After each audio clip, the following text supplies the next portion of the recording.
6 one में दिव्य लीलाएं। वनवास के दौरान राम ने ऋषियों की रक्षा की, अहल्या को श्राप से मुक्त किया और कई जनजीवन में शांति लाई। लक्ष्मण और सीता संग वन में उनका हर दिन मानो तपस्या और शक्ति का संगम था। ऋषियों की रक्षा निडरता का दीपक। वन में कदम रखते ही श्री राम ने देखा कि ऋषिमुनियों के आश्रम असुरों के आतंक से पीड़ित थे। रात में यज्ञ बाधित होते, दिवस में श्रापों का भय छाया रहता। पर उसी वन में जब राम का पहला कदम पड़ा, मानो धरती ने राहत की सांस ली। उनकी उपस्थिति ने निष्क्रियता को शक्ति दी, भय को साहस में बदला और अंधकार को आशा में।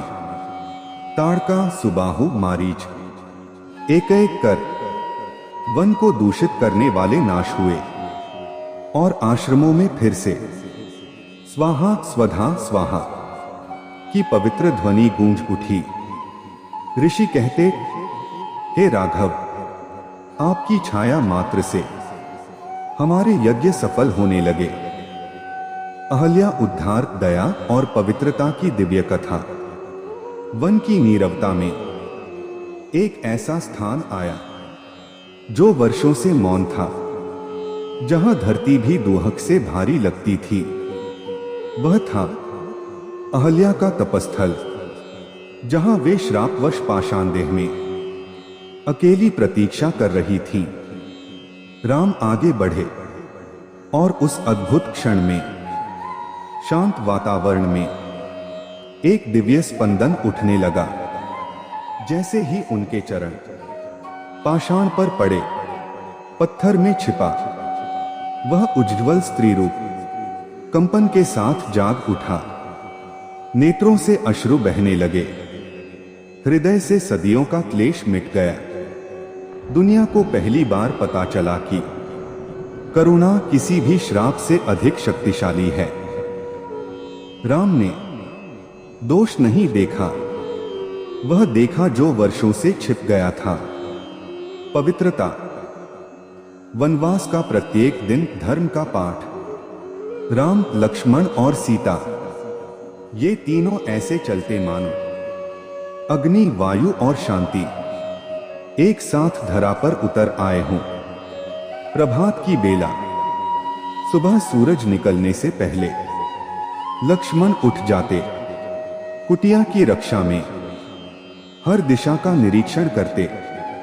सीता मां जूड़े में फूल लगाकर वन की ताजा मिट्टी की खुशबू में सुबह का स्वागत करती। राम जल की धारा पर आरती सी मुस्कान लिए जल अर्पित करते।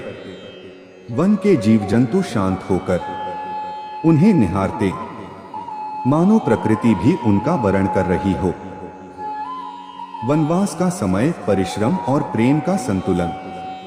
कुटिया बनाते समय लक्ष्मण की मनोदशा सेवा और समर्पण से भरी होती। वे कहते, भैया, आपके चरणों में ही मेरे जीवन का स्वर्ग है। सीता मां वन के पत्तों, फूलों, औषधियों में हर सुबह नया जीवन ढूंढती। राम दोनों की ओर देखते और मन में कहते, इनके प्रेम से ही तो मेरा धर्म पूर्ण होता है। वनवास केवल कठिनाई नहीं, एक तपस्या। राम ने हर कठिनाई धैर्य से स्वीकार की। धूप तपती, बारिश तिरछी पड़ती, रातें लंबी होती, फिर भी राम के चेहरे पर कभी थकान नहीं दिखी। वे हर पल कहते, वन मुझे नहीं झेल रहा, मैं वन के धर्म को निभा रहा हूं। इसलिए उनका हर दिन मानो एक जीवित तपस्या बन जाता। जीव जगत के रक्षक राम जहां जाते, वन के पशु पक्षी शांति से उनके आसपास बैठ जाते।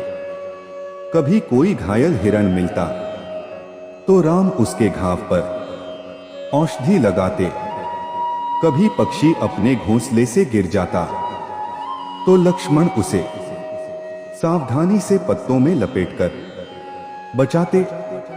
सीता मां उन प्राणियों को मातृत्व की ममता देती। वन में सभी कहते, यह तो भगवान नहीं, अपने ही जैसे लगते हैं, पर इनका तेज दिव्य है। रात्रि की कथा। रात में कुटिया के बाहर अग्नि की लौ जलती, सीता मां दीपक रखती और राम लक्ष्मण पहरा देते। आसमान में चांद चमकता और तीनों की परछाइयां वन में एक अनोखा पवित्र दृश्य बनाती। उस समय वन का हर जीव शांत होकर सो जाता, क्योंकि उन्हें पता था धर्म स्वयं पहरा दे रहा है। वन की दिव्य लीलाएं पूरी मानवता का मार्ग। इस वनवास में राम ने दिखा दिया कि शक्ति हो पर नम्रता भी हो, पराक्रम हो पर क्षमा भी हो, युद्ध करना आए पर पहले शांति का मार्ग देखा जाए, दुख मिले पर धर्म न छोड़ा जाए। राम का वनवास सिर्फ एक घटना नहीं, एक संपूर्ण जीवन दर्शन है।